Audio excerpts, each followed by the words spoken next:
My parents kicked me out to make room for my brother's dream, after used me like an ATM, so I walked out and watched their world crumble. Without me, I'm a 27-year-old male, and up until a few months ago I was basically an ATM for my entire family. It wasn't a role I signed up for, but somehow I ended up trapped in this situation for years. I finally hit my breaking point last Thanksgiving. Some backstory: I grew up in a lower middle-class neighborhood in Ohio. It was nothing fancy, just a regular, 3-bedroom ranch house in the suburbs. My dad worked as a truck driver, usually gone 4 to 5 days a week on long hauls. My mom had a part-time gig at an insurance office, doing admin work. We weren't poor enough to qualify for assistance, but we definitely had to watch our spending. No new clothes until the old ones had holes.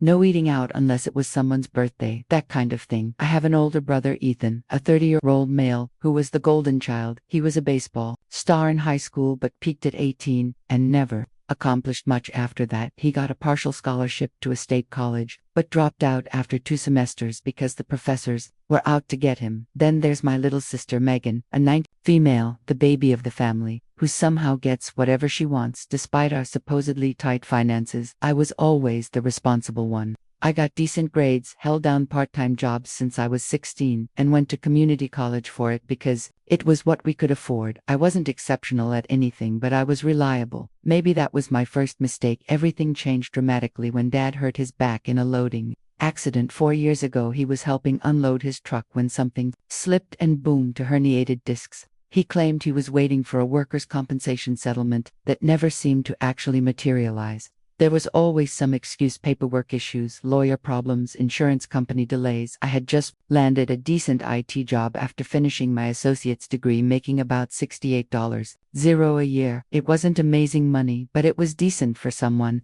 my age in our area. When Dad's injury happened, I still lived at home, saving for my own place. I was paying $500 a month in rent to my parents, which seemed fair at first. I chipped in a bit extra here and there, grabbed groceries when the fridge was empty, and covered the electric bill when Mom mentioned it was overdue. Totally normal stuff that any decent son would do when his family hits a rough patch, right? But soon it morphed into something else entirely. Jake, the mortgage is due, and we're short this month. Jake, the car payment is 3 days late. We need $420 by tomorrow. Jake, Megan needs a new laptop for school. Before I knew what was happening, I was dropping $500 to $3,000 every month on my family's expenses while still living in what was essentially my childhood bedroom. Meanwhile, Ethan had moved into the finished basement, which had its own bathroom and a separate entrance. He'd bounced between minimum wage jobs, never lasting more than a few months at any of them. He'd contribute nothing to household expenses, claiming he was building his music career. Translation: playing guitar badly in his room and occasionally posting awful covers on YouTube. Mom and Dad never pressed him on it, just like they never commented on the weed smell constantly drifting up from the basement. Fast forward to this past Thanksgiving. We're all sitting around the table. Mom made the whole spread: turkey stuffing, mashed potatoes, the works. I had paid for all of it, of course, including the fancy organic turkey. Mom insisted on getting $85 for a bird. Are you kidding me? Dad was watching football on his phone between bites. Ethan was texting someone and ignoring everyone. Megan was posting Instagram stories of the food I'd paid for with captions like "blessed" and "family time." I was exhausted from a brutal week at work where I'd pulled 3 late nights fixing a server issue. All I wanted was to enjoy a meal I'd financed and maybe feel appreciated for once. That's when it happened, as I was reaching for another roll. Dad cleared his throat and announced, "Jake's been living here rent-free for too long now." I nearly choked. "Excuse me?" Mom nodded like this had been rehearsed. "We've been talking about this, honey. You're 27 now. It's time for you to get your own place and start living like an adult." I put down my fork before I stabbed someone with it.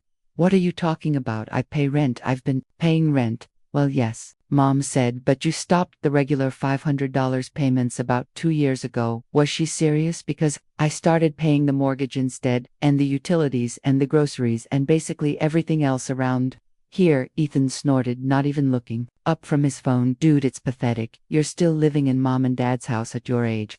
I'd literally die of embarrassment, this coming from the unemployed 30-year-old who hadn't contributed a dime to household expenses in his entire adult life. The basement comment was especially rich since he occupied the finished basement with its own mini fridge and TV setup, while I was in my old 10 by 12 bedroom with the same furniture I'd had since middle school. I pay to live here, I said, my voice getting louder. I pay more than what living here is worth.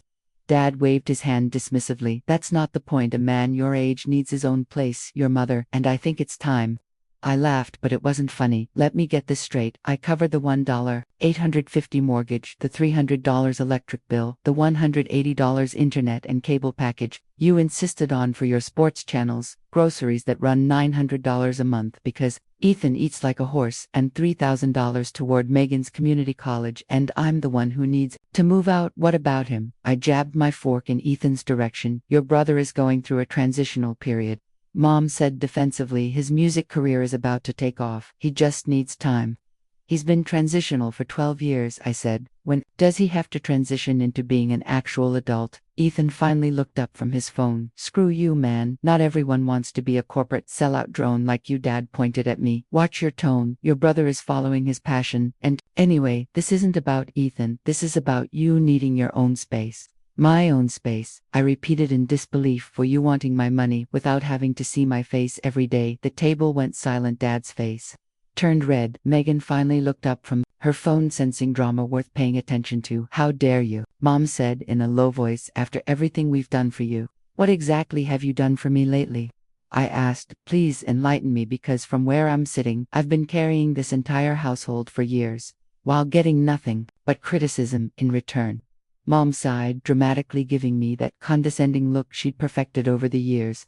No one's saying you don't help out, Jake, but this is about your independence. We're only thinking of what's best for you. Best for me, I nearly shouted. Or best for you. The table went silent again. Megan was recording everything on her phone now, probably for her stupid TikTok. That's when it hit me like a freight train. They hadn't thought once about what would happen after I left. They had gotten so comfortable with me handling all the bills that they just assumed the money would keep coming in. Even after they kicked me out, they wanted me gone, but still paying for everything. The audacity was breathtaking. I sat there, steam practically coming out of my ears, thinking about everything I'd given up for these people. When I graduated from community college, I had the opportunity to transfer to a 4-year university with a decent scholarship. I turned it down because Dad got injured that same month and I needed to start working full-time to help out temporarily. My education was sacrificed on the altar of family responsibility. When my friends were renting apartments downtown, going to concerts and taking weekend trips, I was giving 70% of my paycheck to my family. I drove a 12-year-old Honda with 180 meters on it because every time I saved for a new car, some emergency came up. Last year I had $8,000 saved for a down payment on a decent used car. Then Megan needed $7,500 for a study abroad program in Spain that was critical for her development. Mom and Dad couldn't say no to her. They never could. So guess who paid for it? I turned down a promotion that would have required relocating because the family needed me here. That job would have bumped my salary to $82, but I declined it because Mom cried about how they couldn't manage without me. Nearby, I broke up with my last girlfriend because she got tired of never going anywhere since I couldn't afford to take her out after paying my family's bills. She said I was being used, and I defended my family to her. What a fool I was. For years of my life gone, for years of building my career, my savings, my independence sacrificed, for people who now had the audacity to call me a freeloader. I took a deep breath, trying not to flip the entire table. Fine, I said, my voice suddenly calm. Mom's face relaxed, thinking she'd won. I know it seems scary, honey, but this is good for you. We can help you look for an apartment. This weekend there's that complex by the mall that seems nice. I nodded slowly. Don't bother. I'll start packing tonight. For the first time that evening, uncertainty flickered across her face. Dad was too focused on the game score to notice the shift in the room, and Ethan just mumbled, "Pass the gravy. The least you could do is not hog all the food to." I spent the rest of the meal in silence, mentally calculating how much money I had in savings. Not much, thanks to years of family emergencies, and where I could possibly go. The irony wasn't lost on me. They wanted me to move out, but because of them, I barely had enough for a security deposit on an apartment. After dinner, Mom tried to corner me in the kitchen. "Jake, honey, don't be so dramatic. We can talk about a timeline that works for everyone." "A timeline that works for everyone," I repeated. "You mean a timeline that ensures you still get my money for as long as possible?" She had the decency to look embarrassed. At least that's not what I meant. It's just a big change and we should plan it properly. Oh, plan it properly, I said. Don't worry about that. I barely slept that night. I just lay there staring at the ceiling, a lifetime of being the responsible one, while being treated like crap, playing through my head on repeat. The next morning I got up early, not because I planned to, but because anger and resentment make for excellent alarm clocks. I dug out my duffel bags and started throwing in clothes, electronics, and important paperwork. I didn't have much furniture. The bed, desk, and dresser in my room all belonged to the house, according to my parents, even though I'd actually bought the desk myself when I started working remotely twice a week. I started calculating costs in my head. First and last month's ransomware would be at least $2, a security deposit, another $1,000, moving costs, setting up utilities, basic furniture. I had about $4,300 in savings, which wasn't much after 4 years of working a decent job. That's what happens when you're supporting 5 people on one income. Around 11 o'clock in the morning, Megan appeared in my doorway, still in her pajamas. Despite it being almost noon, she was scrolling through her phone but looking at me periodically from the corner of her eye. "You're seriously leaving?" she asked, trying to sound casual but failing. I zipped up a bag with more force than necessary. That's what they wanted. She leaned against the doorframe. "Mom said you'd get over it by morning." I let out a bitter laugh. Of course she did. She thinks I'm just throwing a temper tantrum. I mean, kind of. You were pretty dramatic at dinner. She continued scrolling through her phone as she spoke, not even bothering to look at me. "Dramatic? Are you kidding me?" I stopped packing and faced her. "Megan, do you have any idea how much money I've put into this household? How much I've sacrificed?" She shrugged. "I know you help out sometimes." "Sometimes," I said. "I pay for everything, including your college. By the way, that $3 per semester doesn't appear out of thin air." She finally looked up from her phone, her expression a mix of confusion and dawning realization. "Wait. I thought Mom and Dad were paying for my classes." "Nope, that's all me. Just like the trip to Spain last summer, just like the new iPhone you got for your birthday, just like everything else around here." She stood there awkwardly for a minute. I almost felt bad for her, almost. She was still a teenager trapped in this toxic household, but then I remembered how she'd maxed out the credit card I'd foolishly added her to as an authorized user for emergencies only, buying $600 worth of clothes online. When I confronted her, she just shrugged and said, "You can afford it, but if you leave, how will they pay for everything?" she asked, and I could see the gears turning in her head. "If I wasn't paying for her college anymore, what would happen to her?" "That's a great question," I said. "Maybe ask Ethan to contribute for once, or Dad could try actually following up on that workers' compensation claim he's been talking about for 4 years, or Mom could work full-time instead of part-time. Lots of options that don't involve exploiting me." "You're being so selfish," she said, her voice hardening. "Family is supposed to help each other," and there it was, the family mantra that had been used to manipulate me for years. Family goes both ways. "Megan, it's not one person giving everything while everyone else takes. That's not family, that's parasitism." Her eyes widened, and for a second I thought I might have gotten through to her, but then she just scoffed, turned around, and walked away, tapping furiously on her phone, probably texting her friends about what a jerk her brother was being. I went back to packing, feeling a strange mix of anger, relief, and fear. I had no idea where I was going or how I was going to afford it, but I knew one thing for certain: I wasn't staying here another day. By noon, I had most of my stuff packed into bags and boxes. I made multiple trips carrying things out to my car, and not once did anyone offer to help. Ethan was still asleep in the basement. Mom was too upset to come out of her room. Dad was in the garage, looking for something, which was his code for avoiding confrontation. On my last trip down the stairs with a box of books, Mom finally emerged from her bedroom, makeup perfectly applied despite her emotional distress. Her eyes went to my box, and her expression changed from practiced sadness to alarm. "Wait, you're actually leaving right now?" I stared at her. "Isn't that what last night was about?" She frowned.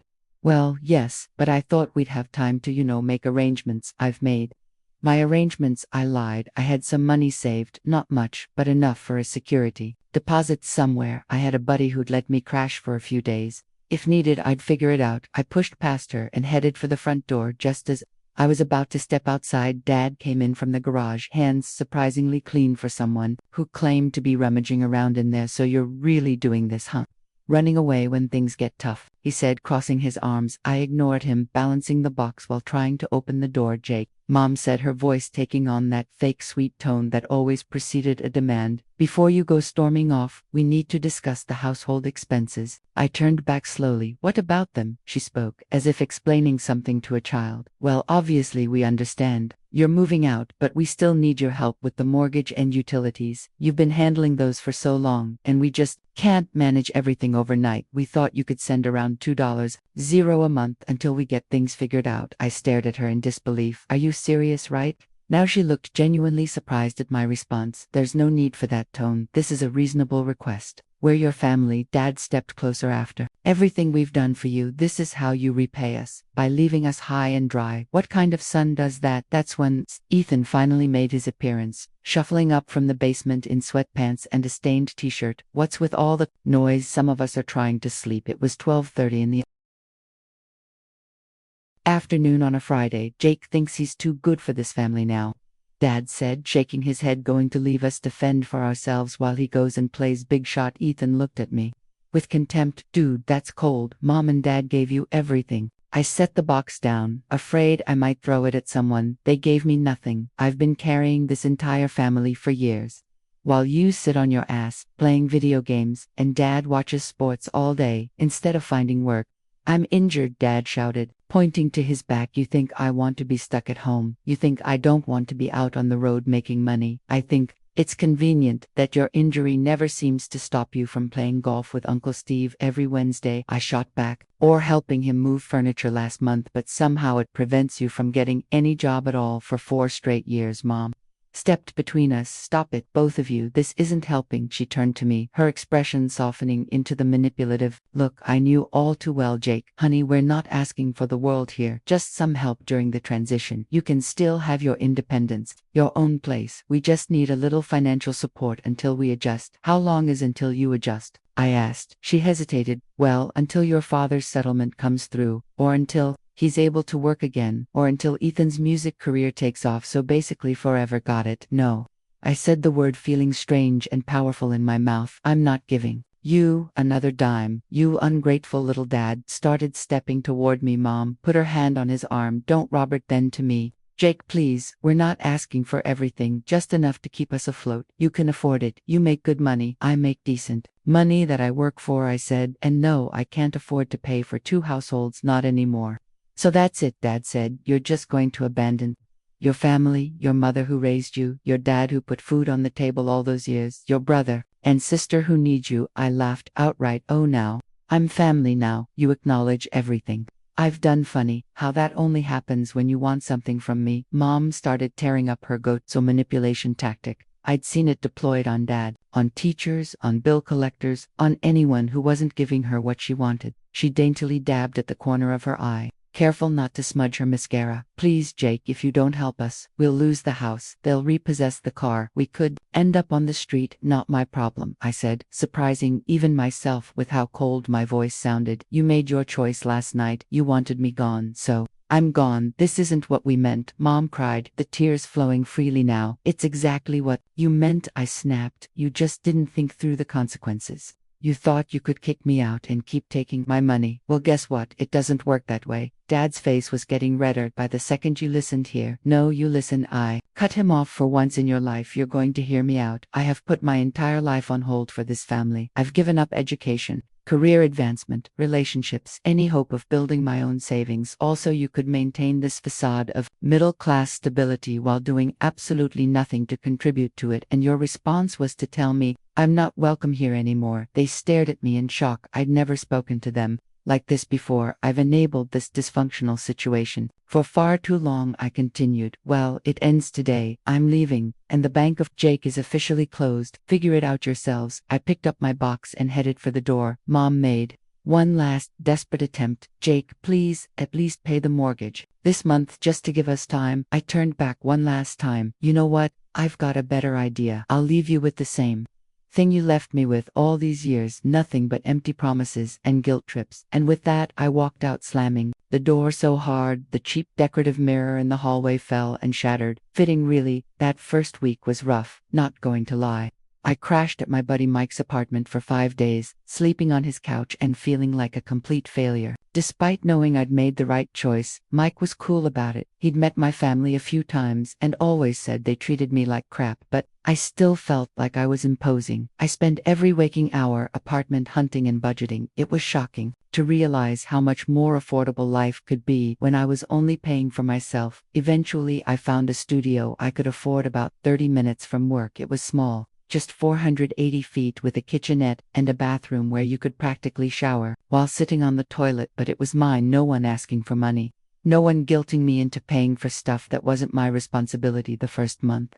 I turned off notifications for my family's numbers. The calls and texts were nonstop. The mortgage is due. The electric company sent a final notice. Dad needs his medication, each one more desperate than the last. I finally looked at them all one night. After a particularly rough day at work, there were 47 texts and 23 missed calls over a 2-week period. The tone evolved from angry, "You're abandoning your family," to guilt-tripping, "Mom cried all night," to desperate, "They're going to shut off the water," to threatening, "You'll regret this when you have no family left." I blocked their numbers. After that, I needed to focus on rebuilding my own life, not continuing to be emotionally manipulated from afar. After a while, the attempts to contact me stopped. I figured they'd found another solution. Maybe Ethan finally got a job, or Dad's workers' compensation came through where they'd found another relative to leech off of. Then, about 2 months after I'd left, I ran into my old neighbor Mrs. Wilson at the grocery store. "Jake, I haven't seen you in ages.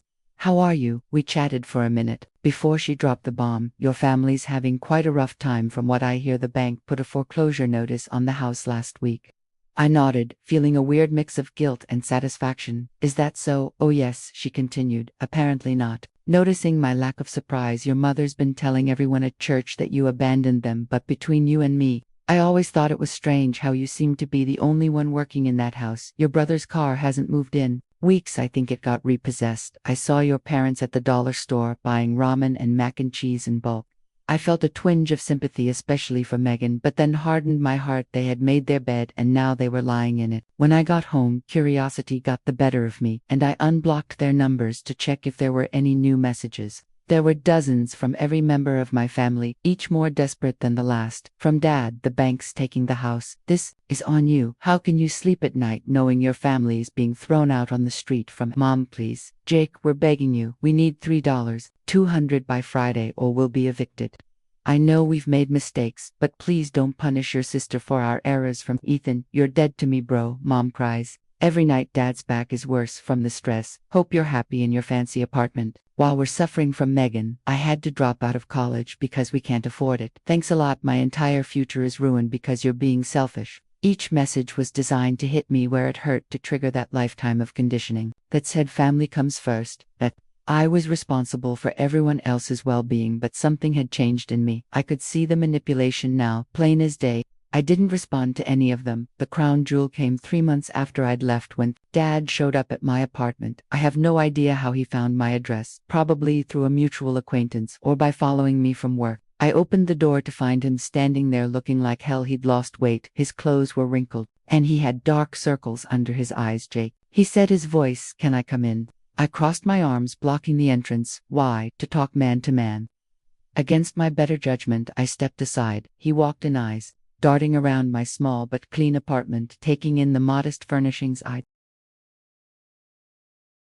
managed to acquire a futon that doubled as my bed, a small dining table with 2 chairs, a TV stand with a 32-inch TV I'd found on sale. "Nice place," he mumbled, but I could hear the judgment in his voice. To him, this was probably pathetic compared to the 200-feet house. They were about to lose the house I had been paying for. "What do you want, Dad?" He collapsed onto my futon without being invited. "We're screwed, son. Completely screwed. The bank's taking the house next week. Your mother's a mess. She's lost 15 pounds and had to start taking anxiety medication. Ethan's girlfriend kicked him out when he couldn't pay his share of her rent, so he's been sleeping in his car. Megan had to move in with her friend's family because we can't afford to feed her anymore." I didn't respond. I just stood there waiting for him to get to the real reason for his visit. "No, we made a mistake," he continued, his voice softening. "We didn't appreciate what you were doing for us. We took advantage, I can see that now. Your mother and I have talked about it a lot. We were wrong to treat you that way. I almost believed him until we got to the real reason for his visit. I'm here to make things right, he said, leaning forward. If you come back, things will be different. We'll respect you more. We'll appreciate everything you do. You want me to move back in? Well, yes, and help with the finances again. Just until we get back on our feet. I started laughing. I couldn't help it. What's so funny? He demanded. You haven't learned a thing, have you? You're not sorry for how you treated me. You're sorry you lost your meal ticket. His face hardened. Look at what you've done to this family. I didn't do anything to this family. You did. You and Mom and Ethan. With your endless entitlement. I just stopped enabling it. So you're just going to let us become homeless, he shouted. What kind of monster are you? That's when I decided to really twist the knife. Actually, I said, pulling out my phone, I've got something to show you. I opened my banking app and turned the screen toward him. The balance showed $4,283,645. His eyes widened. That's what I've managed to save in just 3 months of not supporting you people. I said 3 months, that's how much money you were bleeding from me. So you do have the money, he exclaimed. You can save the house. I put my phone away. I can, but I won't because you don't deserve it, Jake. I've been thinking a lot about what happened. I cut him off, and I realized something. You never wanted me to move out because you thought it was time, or because it would be good. For me, you wanted me out because you were embarrassed that your younger son was the provider. It hurt your ego that I was the man of the house in every way that counted. His face went red. That's not. It is, and you know what? It's not my job to save you from your own bad decisions. Anymore. I'm keeping my money, I'm building my life, and watching you finally face consequences is the best revenge I could have asked for. I stood up and walked to the door, opening it wide. Get out. He got up slowly, defeat evident in every movement. Your mother will be devastated. She'll survive, and if she doesn't, well, that's not my problem either. As he shuffled past me, he stopped for one last attempt. We're family. Jake Blood. I looked him dead in the eyes. Not anymore. I slammed the door behind him and felt something I hadn't felt in years. Peace, complete and total peace. It's been 6 months.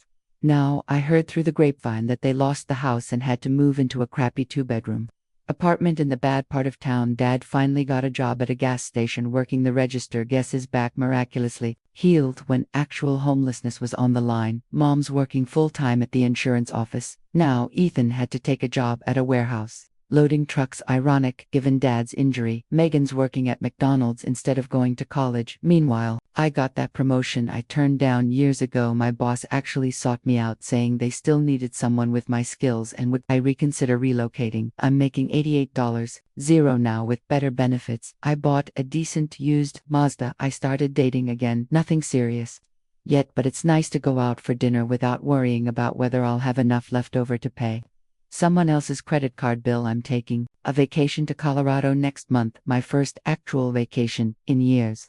I'm going to hike in the mountains, try some local craft beers, and not think about my family at all. Sometimes I feel a twinge of guilt, especially about Megan. She's young, and a lot of her entitled attitude was learned from watching our parents, but then I remember how none of them ever showed an ounce of appreciation for what I did, how they treated me like an ATM instead of a person, and the guilt vanishes. Megan reached out last week. Apparently she broke up with her boyfriend and needed a place to stay. Guess where she thought she could crash, just until she finds a new apartment. Yep, with me I offered to help her look for affordable housing and roommate situations. Instead, she called me a jerk and hung up. Some things never